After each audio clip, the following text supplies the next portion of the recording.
Je vais te donner des exemples d'aléas, enfin un exemple ici d'aléas des transports et notamment en tourisme, parce que des pannes ça arrive de temps en temps et là c'est un bon exemple avec ce véhicule, donc c'est le 345. Alors à l'époque on parlait de numéro d'immatriculation, on ne parlait pas encore en numéro de parc, donc celui-ci c'était le BF 345 VA et d'ailleurs à ce propos immatriculé avant le 460 ACM 29.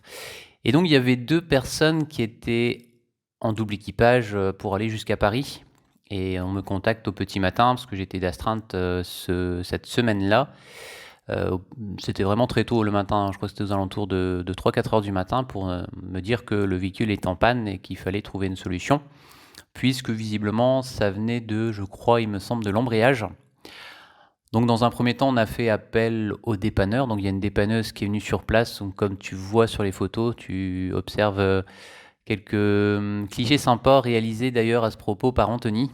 Donc merci Anthony pour ces photos souvenirs qui sont bien précieuses.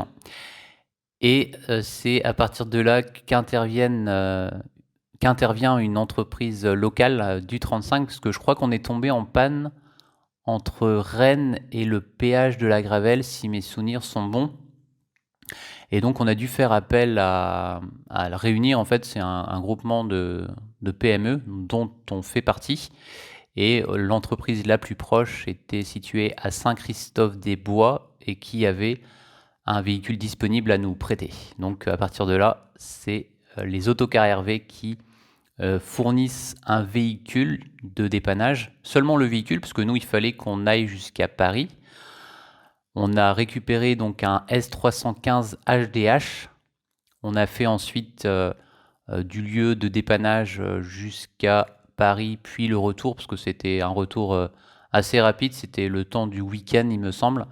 Et après, une fois que l'autocar est revenu, arrivé au dépôt, alors là, des Cars des Aber à la Nice, c'est moi qui suis intervenu pour récupérer ce véhicule. Je crois que c'était le jour même de son arrivée.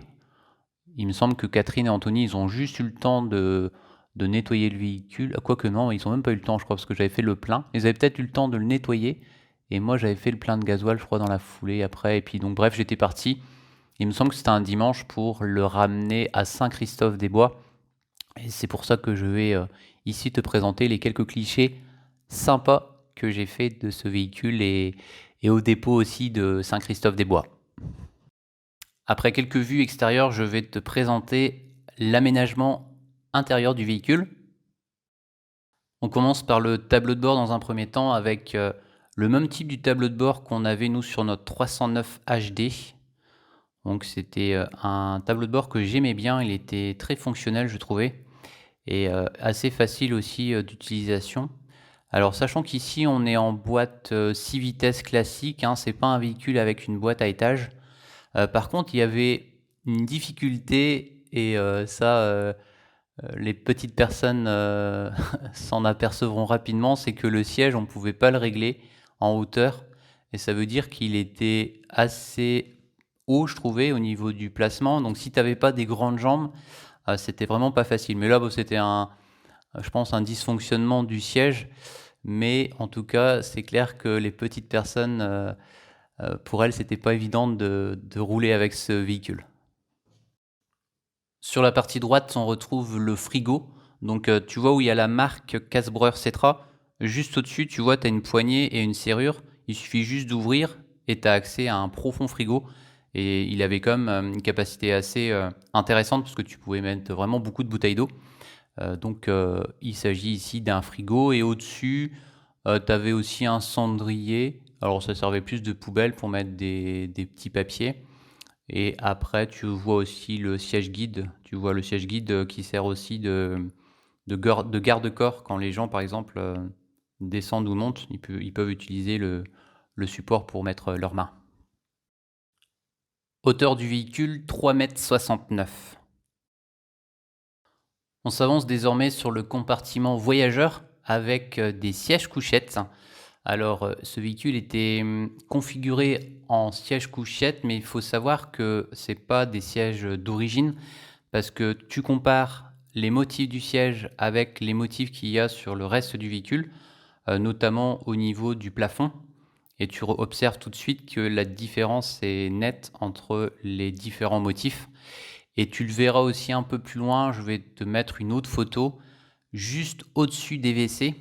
Alors là, c'est un emplacement particulier parce qu'il s'agit d'un HDH. Ça veut dire qu'il est plus haut que les séries HD. Donc tu as plus de capacité de soute. Et ça signifie aussi que quand tu arrives au niveau de l'emmarchement du milieu, il y a les WC. Et juste au-dessus des WC, tu as également un bloc de siège. Et là, par contre, comme c'est un espace particulier, il n'y avait pas d'autre choix que de mettre les sièges d'origine et non des sièges couchettes. Donc c'est pour ça que tu vois ces sièges-là sont avec une couleur identique au plafond donc d'origine du véhicule. Dis-moi en commentaire ce que tu en penses de cette siègerie. Alors moi je pense qu'elle est, enfin pour les avoir testés sur un autre véhicule, c'était le 5036 si tu connais, il s'agit d'un S215 HR. Ils sont pas confortables quand tu es assis. Donc par exemple, nous on avait l'habitude de faire des services de ligne régulière et parfois des scolaires aussi avec des véhicules de tourisme équipés de sièges couchettes. Alors ils sont vraiment pas confortables quand tu es assis dessus. Par contre, allongé, ça fait comme un lit superposé. Donc ça peut être bien effectivement en position allongée, mais ça reste très rare, si tu veux, de te retrouver allongé sur ce type de siège, parce que quand tu pars en voyage, tu les mets en couchette, surtout quand tu utilises le véhicule sur des trajets de nuit à l'aller, puis au retour. Mais autrement, tout le reste du voyage, tu es en position assise. Et je les trouve pas confortables. Je trouve qu'ils sont déjà assez durs au niveau de l'assise. Et le dossier, tu peux effectivement le régler aussi normalement. En tout cas, tu peux régler le dossier. Tu peux par exemple légèrement le décaler, l'allonger un petit peu. Mais je trouve que ça reste limité. Et comme le siège, il est imposant, je trouve que c'est pas pratique quand tu as envie de regarder les paysages. Les sièges, ils sont vraiment assez volumineux. Alors une fois que tu rentres par les marches du milieu, que tu montes à bord et que tu prends les premiers sièges situés juste après la porte médiane, tu vois, tu as une sorte de support et tu vois que justement c'est pas d'origine avec des motifs récupérés comme ceux des sièges couchettes. Et c'est aussi avec ça que ça te donne la puce à l'oreille pour te dire que pour les sièges, les motifs des sièges ainsi que le support qu'il y a au milieu, il s'agit d'éléments qui ont été rajoutés après, donc qui ne sont pas d'origine. Je te remets une dernière photo du tableau de bord parce qu'il y a un élément qui est assez surprenant, c'est vraiment le siège conducteur, pour moi n'est pas d'origine, parce qu'habituellement sur les Cetra de cette époque, il y avait des bons sièges Recaro, si tu connais, c'est des sièges qui sont très confortables. Et là, vu comment il est ce siège, on a l'impression que ça a été un rajout. Donc peut-être que l'ancien siège était cassé et qu'ils ont dû le remplacer. Particularité aussi de ces séries-là, c'est que tu avais le type de véhicule qui était inscrit sur la fenêtre qui est juste derrière soit la porte conducteur ou soit juste après la porte avant passager. Donc ici, S315 HDH. Nous voici à Saint-Christophe-des-Bois, donc c'est le siège social de l'entreprise des voyages Hervé. Alors, ce qu'il faut savoir aussi, ce qui est important que tu saches, c'est que je suis arrivé un peu tôt parce que j'ai fait en sorte qu'une personne vienne me récupérer et pour que ce soit cohérent au niveau de l'exploitation, c'est une personne qui revenait de voyage, donc qui a fait sa coupure à l'hôtel et qui passait proche, à proximité de Rennes pour rejoindre ensuite le dépôt des cartes Aber. Donc il venait me chercher, donc moi je l'attendais et pour pas que je sois en retard et pour que lui il me prenne et qu'on reparte aussitôt, j'ai pris de la marge, donc je crois que je suis arrivé 1 heure avant l'heure à laquelle le conducteur qui revenait de voyage devait venir me récupérer.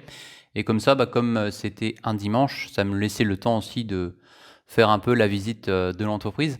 Alors je te mets ici quelques photos sympas du dépôt avec des photos du parc, avec des photos des bâtiments. Et comme ça, je te donne aussi ici quelques explications. Donc comme tu le vois, je continue à faire quelques photos du 315 HDH parce que celui-là, je le trouvais vraiment magnifique. Alors j'ai fait des photos sur le dépôt, là c'est juste à l'entrée du parking où sont stationnés les autocars. Et puis après, une fois que cette photo sera passée, je pense qu'on va basculer sur le dépôt de façon générale avec tout le parc véhicule et avec quelques photos aussi intéressantes. On va commencer par la première vue qu'on a quand on passe juste à l'entrée du bâtiment.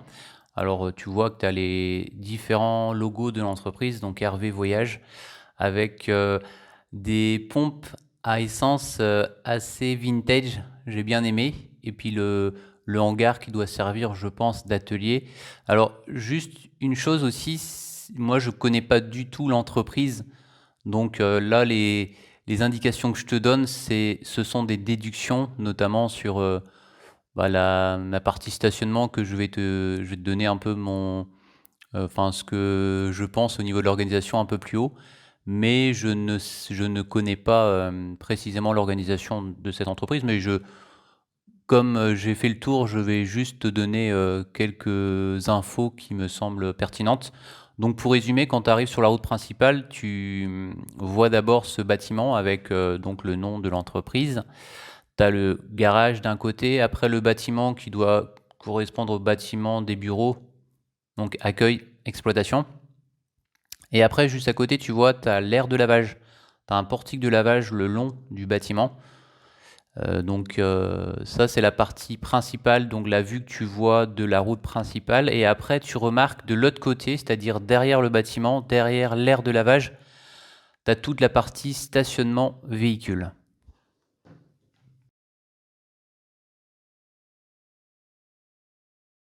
Je te fais ensuite défiler les différentes parties un peu plus zoomées sur la partie de l'avant, donc avec le logo bien en évidence Hervé Autocar.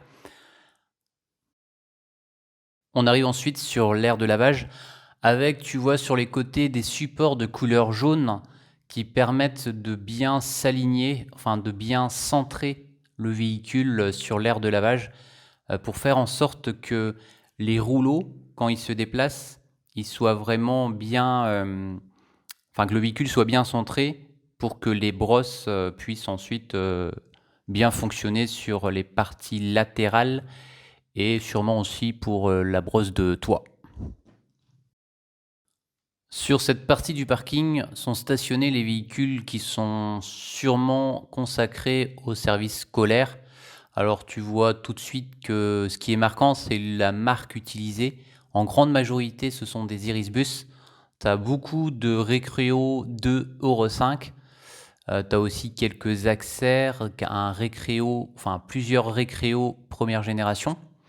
Et tu as aussi, tu l'observes, un Cetra, c'est un 215 UL, un peu au fond là-bas, et à côté d'ailleurs d'un FR1, un Renault FR1, et tu as un autre FR1, et pour la petite anecdote, le FR1 qui est situé tout en haut, tout au bout là-bas, donc à gauche sur la photo, il s'agit d'un ancien FR1 décarbiant.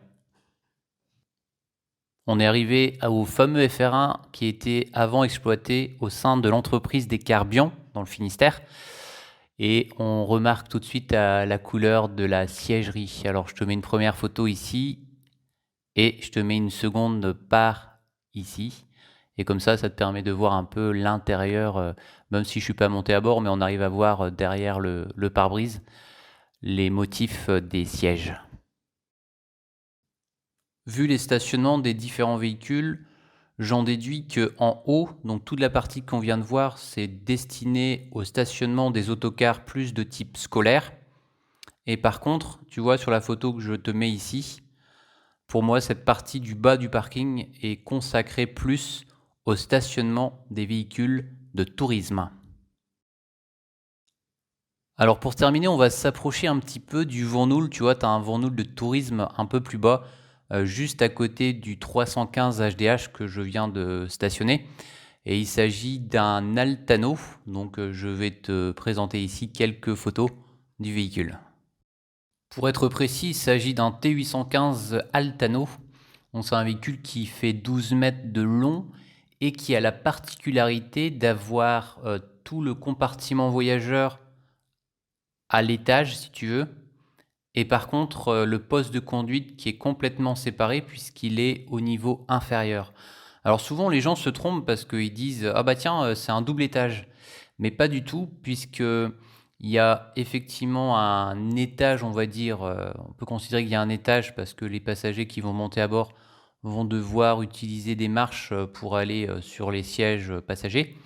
Mais par contre, il n'y a pas de passagers possibles, enfin de sièges. Il n'y a pas de siège pour les voyageurs au niveau inférieur, quoi. Les seuls sièges qu'il y a au niveau inférieur, ce sont pour deux personnes, à la fois le conducteur et le doubleur, s'il y a un doubleur, ou la personne qu'on appelle un guide, s'il y a un guide sur le siège guide.